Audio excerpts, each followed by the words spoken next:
Right बेटा, let's talk about the bronchoscopy. दो तरह की ब्रोंकोस्कोपी होती है, जैसे लेरिंगोस्कोपी दो तरह की थी। डायरेक्ट लेरिंगोस्कोपी एक रिजिड टाइप थी, एक फ्लेक्सिबल फाइबर ऑप्टिक टाइप थी। ब्रोंकोस्कोपी भी दो तरह की होती है, एक होती है रिजिड ब्रोंकोस्कोपी, एक फ्लेक्सिबल फाइबर ऑप्टिक ब्रोंकोस्कोपी। जो रिजिड ब्रोंकोस्कोपी होती है ना, उसको मोस्टली हम यूज़ करते हैं थेरापीटिक पर्पजेज़ के लिए। जैसे कि फॉरेन बॉडी के रिमूवल के लिए, सही है। लेकिन जो ये दूसरी टाइप है, flexible fibre optic type of the bronchoscopy, इसको हम मोस्टली डायग्नोस्टिक पर्पज़ के लिए यूज़ करते हैं कि डायग्नोसिस बनाएं, विजुअलाइजेशन करके देखें किसी किस्म की कोई पैथोलॉजी तो नहीं है, कौन सी पैथोलॉजी है, बायोप्सी वगैरह लें। तो थेरापीटिक पर्पज़ के लिए मोस्टली ये टाइप होती है और डायग्नोस्टिक पर्पज़ के लिए मोस्टली ये टाइप यूज़ होती है।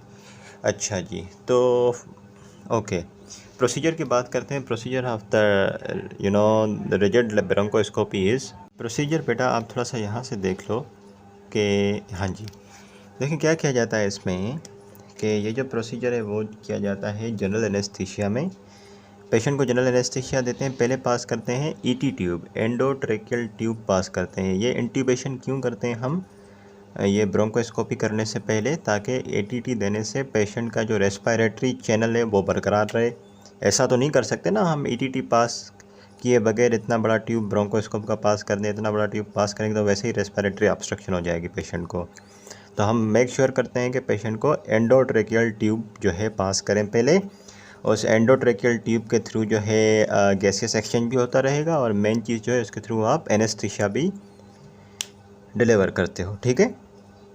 ईटीटी पास करते हो। उसके अलावा पेशेंट की पोजीशन में आपको बताऊं कि कुछ इस तरीके से होती है कि पेशेंट सुपाइन पोजीशन में होता है, नेक पे आपको फ्लेक्जर मिलेगी, सही है, और इसके अलावा जो एटलांटो एक्सियल जॉइंट है वो एक्सटेंडेड होता है, सही है। इस पोजीशन में ये फ़ायदा होता है कि जो आपकी ओरल एक्सेस होती है वो नीचे लेरिंग्स ट्रेकिया और लेरिंग्स और ट्रेकिया के साथ एक ही प्लेन में आ जाती है। देखो बिल्कुल एक सीधा प्लेन है ओरल कैविटी का, नीचे लेरिंग्स और ट्रेकिया के साथ एक ही प्लेन में है, सही है बच्चों। इस तरीके से इस पोजीशन का ये फ़ायदा है। फिर हम क्या करते हैं, ईटीटी पास कर ली, एनेस्थीसिया दे दी, पोजीशन बनी हुई है पेशेंट की। राइट हैंड में ब्रोंकोस्कोप उठाओ, माउथ से नीचे जाओ, और नीचे जाने के बाद आप जब लेरिंग्स में पहुंच जाओ तो आप ईटीटी भी निकाल दो, और फिर एनेस्थीसिया कैसे मिलती रहेगी पेशेंट को, वो ब्रोंकोस्कोप के साथ ही हम अटैच कर देते हैं, सही है। चलें जी, फिर इसके बाद इस ब्रोंकोस्कोप की मदद से हम फॉरेन बॉडी को निकाल लेते हैं, सही है। अगर फॉरेन बॉडी बहुत बड़ी है, निकालना पॉसिबल नहीं है, तो क्या करते हैं हम, देखें जहाँ अंदर हम जाते हैं ब्रोंकोस्कोप लेके, अगर छोटी फॉरेन बॉडी है ना बेटा, तो उस केस में हम क्या करते हैं, ब्रोंकोस्कोप अंदर ही होता है। छोटी फॉरेन बॉडी अगर है तो हम क्रोकोडाइल फोर्सेप यूज़ करके पहले वो फॉरेन बॉडी निकालते हैं, फिर हम ब्रोंकोस्कोप निकाल देते हैं। अगर बहुत बड़ी फॉरेन बॉडी है तो फॉरेन बॉडी और ब्रोंकोस्कोप के साथ, फॉरेन बॉडी को ब्रोंकोस्कोप में लेके दोनों चीज़ें साथ में निकालते हैं, ब्रोंकोस्कोप भी फॉरेन बॉडी भी। देखो दोबारा समझो, अगर फॉरेन बॉडी छोटी है ना, ये ब्रोंकोस्कोप आपने डाला, आपको फॉरेन बॉडी दिख गई, सही है। और अगर फॉरेन बॉडी बहुत छोटी सी है ना, तो आप यहाँ से क्रोकोडाइल फोर्सेप पास करोगे, क्रोकोडाइल फोर्सेप की मदद से इस फॉरेन बॉडी को निकाल लोगे, सही, ख़त्म हो गई बात। अगर फॉरेन बॉडी काफ़ी बड़ी है तो फिर हम क्या करेंगे, अब देखो ना, अगर फॉरेन बॉडी काफ़ी बड़ी है तो ऐसा तो पॉसिबल ही नहीं है कि इतनी बड़ी ट्यूब के होते हुए फॉरेन बॉडी निकल जाए।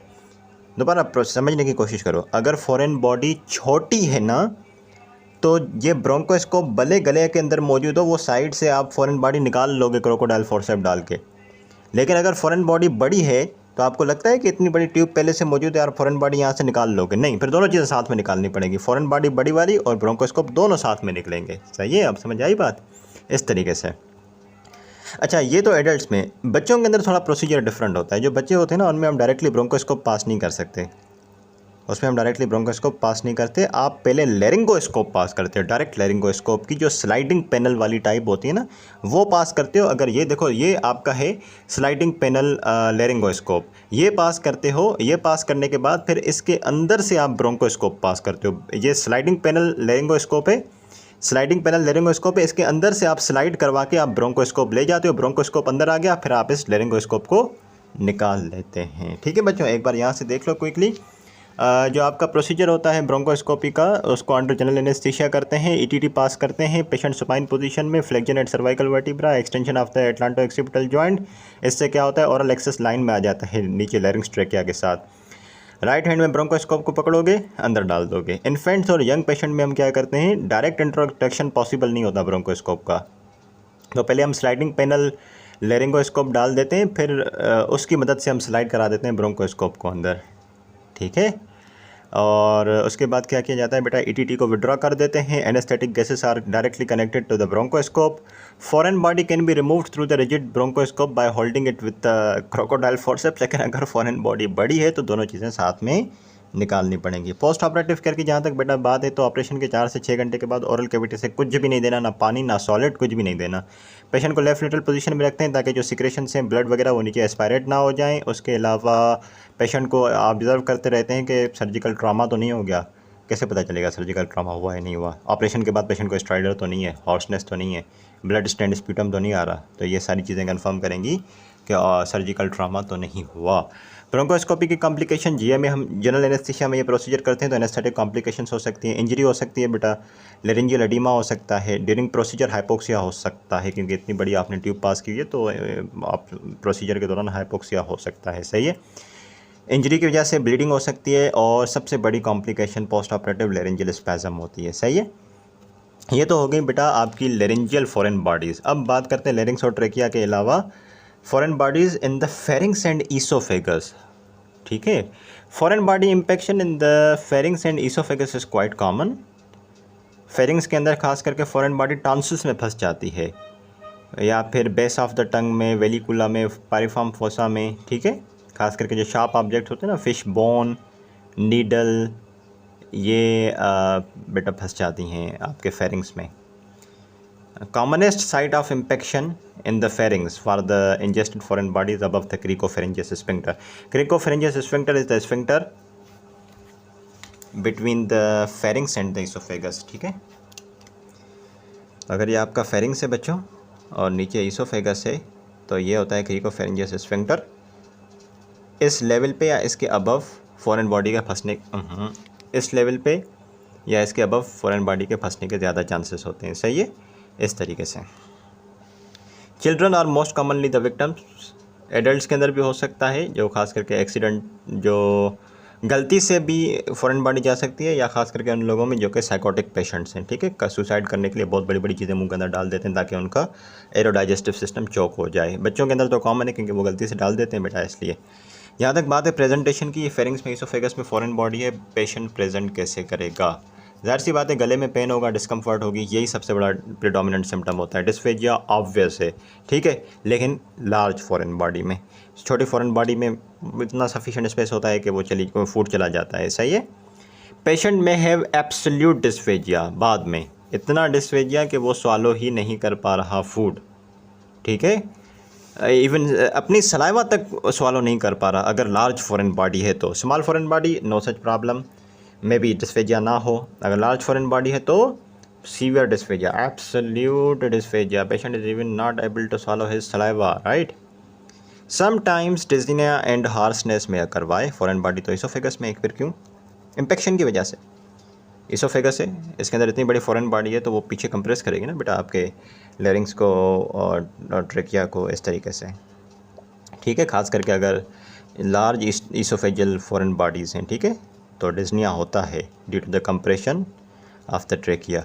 एग्जामिनेशन करोगे, मुंह के अंदर आपको सलाइवा जमा हुई हुई मिलेगी पायरिफॉर्म फोसा के अंदर। इनडायरेक्ट लेरिंगोस्कोपी